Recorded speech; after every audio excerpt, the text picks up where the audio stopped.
And it's a great time to talk about our ancestors. And that's kind of what I'll be doing today, is just a little introduction on ancestor work. So just so I know, anybody here works with their ancestors? We have 1, 2, there we go. So we'll give you a little introduction for those of you that may not be familiar with it. So when we're talking about ancestors, who are we talking about? So, I think the first thing people think about is, so we have our family tree, right? We have our parents and their parents and the whole genealogy as far back as you know. So some people, like my husband, their family has like a big book on all the genealogy work that they've done. And they can go back to probably the pioneers, I don't know. Probably. And, I don't have a lot of research on my own family tree. So I have done just a little bit of digging with my DNA. I got my ancestry DNA thing and basically found out that I'm like Heinz 57. I'm 42% indigenous. And then the rest of it, of course, is everything. It's like 1% of everything. So, I don't have a lot to go on, but I know that some of my roots from where I lived, I'm from Veracruz, Mexico, originally. I was raised here since I was 8 years old, but I don't have a lot of my family history. So for me, I had to dig down a lot to find out who my ancestors were and find out, that I have some tribes dating all the way back to the Aztecs. The Aztecs were in charge of Veracruz and a lot of the tribes that were there at the time. So it can go back as far as that. So sometimes, when we take ancestors, if you know a little bit about your lineage, you can kind of follow that. But, this time of year where it's Samhain, and they say the veil is the thinnest between the spirit world and our world, it's a great time to remember those that have passed before us. Our lineage that has left for us, a path. And, a lot of us, I think that we don't realize it, but we draw a lot of our traits and our strengths and our weaknesses from those that came before us. And so this time of year when you're working with ancestors, it's a great time to connect with those that came before us and to draw, guidance from them. And if you work with your ancestors, you can even get healing and protection and guidance from those that came before you. And so there are great benefits, but also it's a great support system for us. And so if you've ever worked with spirits, this is a great gateway to working with the spirit world, because those that came before us and that hold our lineage, they are going to be more inclined to work with us, right? Because they are where we came from. And so they are more than likely to want to help, right? To want to communicate with us, to want to give us a good, gateway to the other side. So working with the ancestors, well, first of all, why would we want to work with them? Like I said, you can learn a lot about yourself, right? As you dig into your genealogy, you can find out medical things that you may not know before. You can find out generational trauma. You can find out a lot of things about yourself that can help you become a better person and maybe break some of the cycles that are toxic that we've passed down from generations to generations. So there's a lot that can come from learning about yourself, learning about your ancestors, and trying to work with them. So, one of the great reasons to do that is just to even get to know yourself better. But also because if you do want to work with spirits, these are the spirits that can help guide you in a loving way, hopefully. And when you want to work with ancestors, you don't have to work with all of your ancestors. If you have any family trauma and you don't want to work with a certain ancestor, you don't have to. Like, you can choose who you want to work with. It can be, oh, my mom passed away, so I want to be closer to her. And so I'm going to choose to work, with my mom, or with the past grandma, or, somebody else that you're close to. But, I had an uncle that was kind of toxic and not the greatest, and I don't want to work with them. You don't have to, right? You can choose, you can pick and choose. So how do we go about working with our ancestors? There's several ways that we can do it. We can do it by talking about them. So just remembering them, right? I have a friend. Oh, and by the way, I guess I should say, when you're talking about ancestors, it's not just your genealogy, right? Because you can also have ancestors that are your archetypal ancestors. Like ancestors that maybe they were artists or poets or people that practice witchcraft, and you find something in common with them. You can work with ancestors from your craft. You can also work with ancestors that made a difference in your life. Like, say you had a teacher, and this teacher made a really big impact in your life, and they passed away. You can consider them your ancestors. So it doesn't just have to be like your blood lineage. It can be people that have impacted your life. Like the ancestor altar that we have here, we have pictures of all our mighty dead, or who we call our mighty dead, people that made a great impact in the pagan and witchcraft community. And so some people choose to work with the mighty dead as their ancestors, because they can guide us, and they can teach us things even from the other side.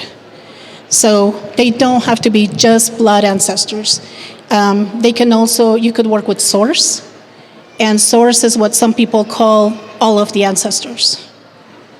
And you could also work with land ancestors, so the people that lived in the land that you are residing in right now, way before you. So you can choose to work with those ancestors as well. So it doesn't just have to be your blood ancestors.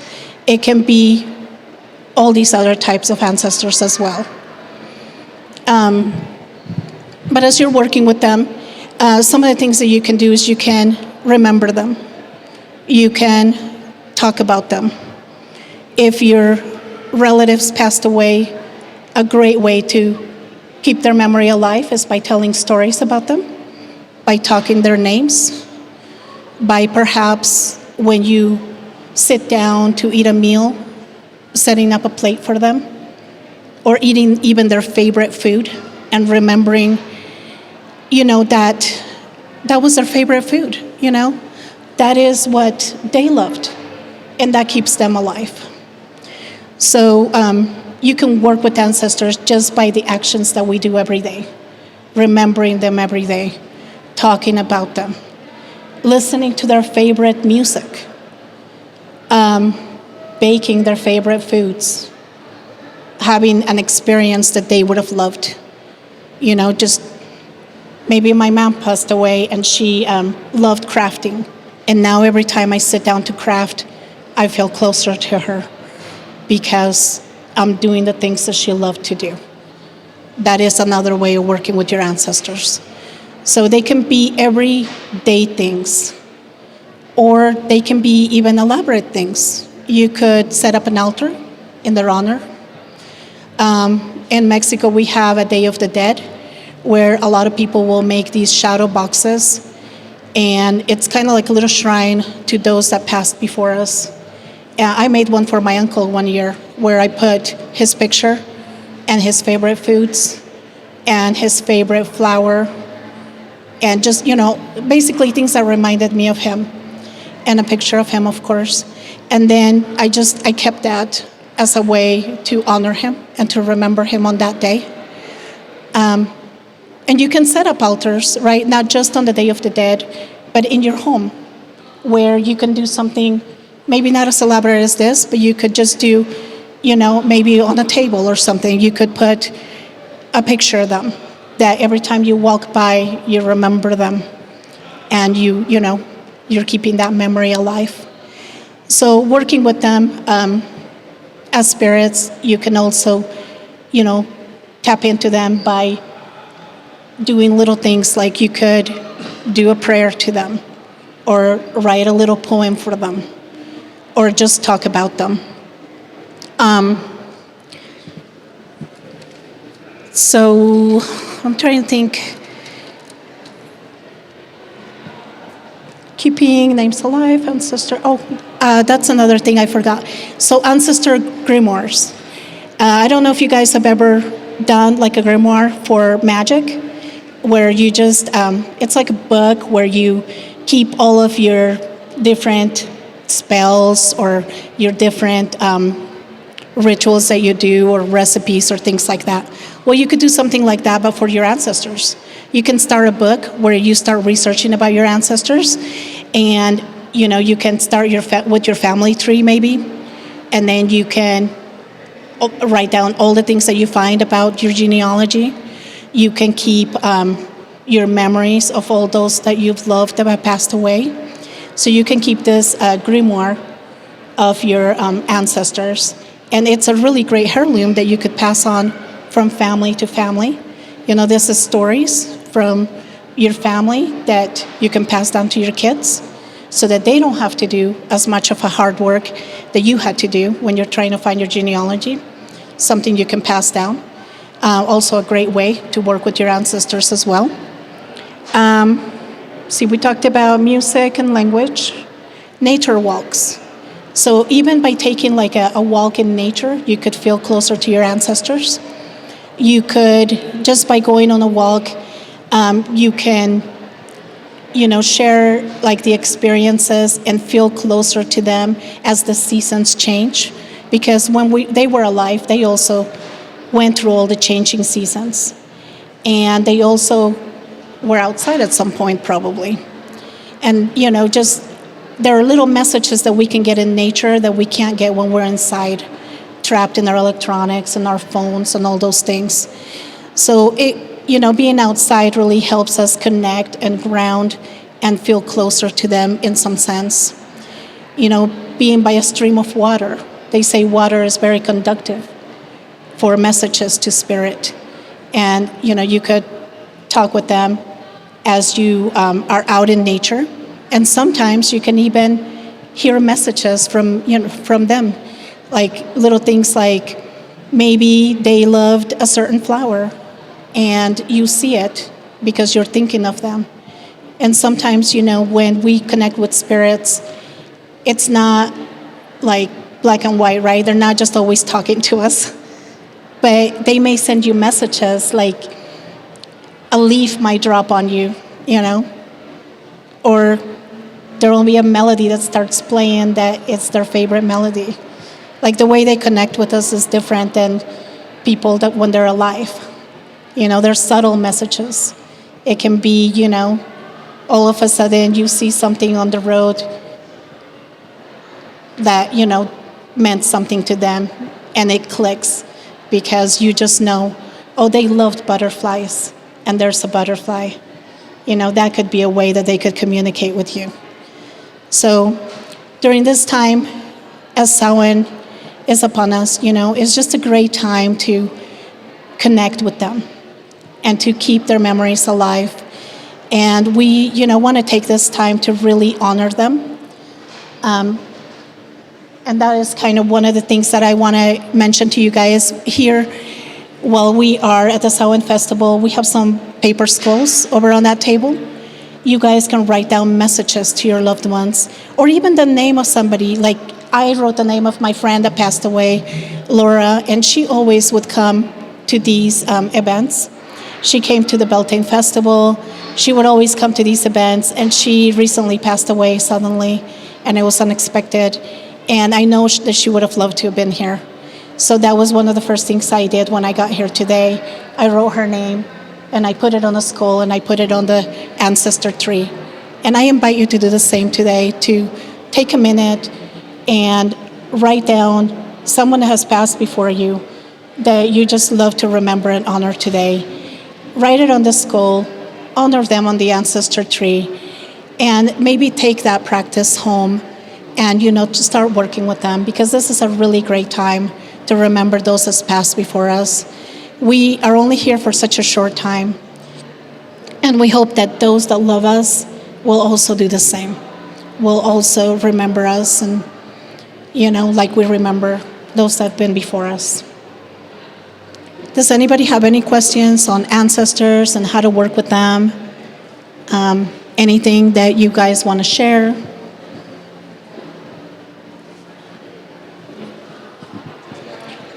Sorry. I'm so sorry. If you're not connected to them genetically, how do you connect with them if you don't know nothing about them and there's not a lot of research out there? How do you do that? Yeah, so you don't have to even know them, right? They can be unknown. So some of the ways is you can do research, right? So you even start with whatever you know. Do you know a name? Do you know the land that they were from? Do you know the language they spoke? One way to honor them is maybe to learn some of their language or learn some of their traditions, and maybe start living those in your own, making those your own traditions, right? Taking just a little piece from that and working with it is a way to honor them. You don't have to know them, right? You can get to know them. You can start working with them. You can call them into your space. You can make an altar that maybe has, for my unknown ancestors, and start building onto it and getting to know them. And that will be one way that you get closer and closer. And as you build that relationship, they might make themselves more known to you. They might start to give you messages or maybe guide you. Maybe you'll be called to a book when you are, searching for something, some answer about them. And you'll be called to it just out of nowhere, and you'll realize that, hey, that's calling out to me for a reason, and maybe they are sending that message to me. So we don't have to know our ancestors. I don't know a lot about my lineage, but the more I try to get to know about it, the more I'm like, oh, I didn't know that about me. It's so weird how that's so similar. Maybe that's why I do things this way. Maybe that's why I love Mexican food so much. It's just in my genealogy, Like, it doesn't matter that I've lived here all my life. This is just what I'm called to do, So it's just, you don't have to know. You just have to want to. If you want a relationship, you can build it. Anybody else have anything that they want to share, they want to ask about? Any of you know much about your ancestors or want to start working with them? Well, I have a little gift for you all for sitting here through my little talk. It's a little ancestor oracle card. And so I'm going to give one of those to every one of you. And then I'm just going to leave you with the message that, our lineage is important, and the reason that we're here is because of all those that came before us. And I love the Samhain part of the year, and I love to honor my ancestors. They are a great guidance, great protectors, and I invite you all to try to work with them because it really is a blessing.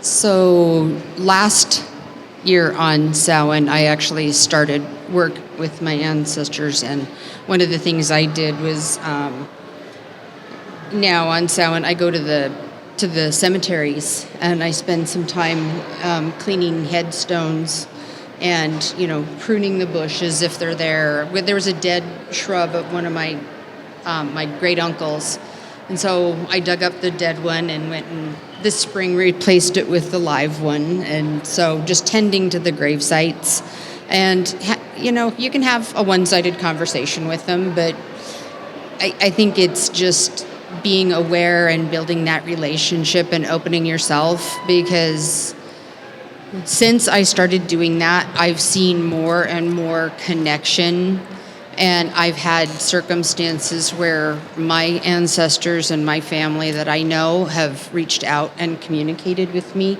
And I think it's just because I'm taking that relationship and I'm working on it.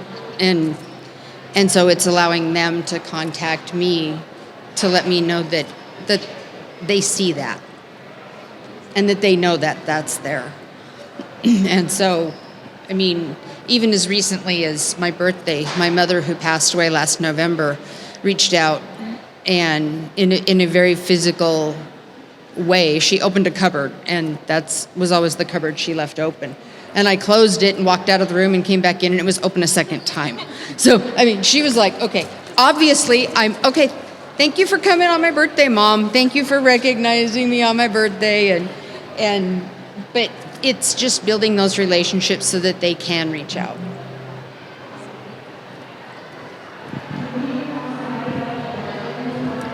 That was very well said. Thank you. Lisa is passing out the little ancestral gift for everyone. Lisa, was there anything else that you'd like to close with? No?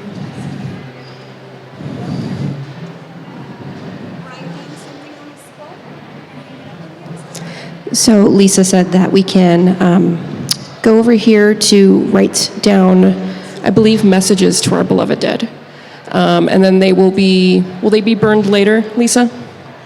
The messages, they're going to be on the altars. Is that correct? You put them on the skulls and paper skulls Okay. and hang them on the ancestor. Gotcha. So we're going to write messages and then hang it on the ancestor tree. Yes, and then we also have babies. And we have bay leaves. And you can put what no longer serves you on those bay leaves. And you can leave them on the altar. Beautiful. Blessed be. Thank you, everyone.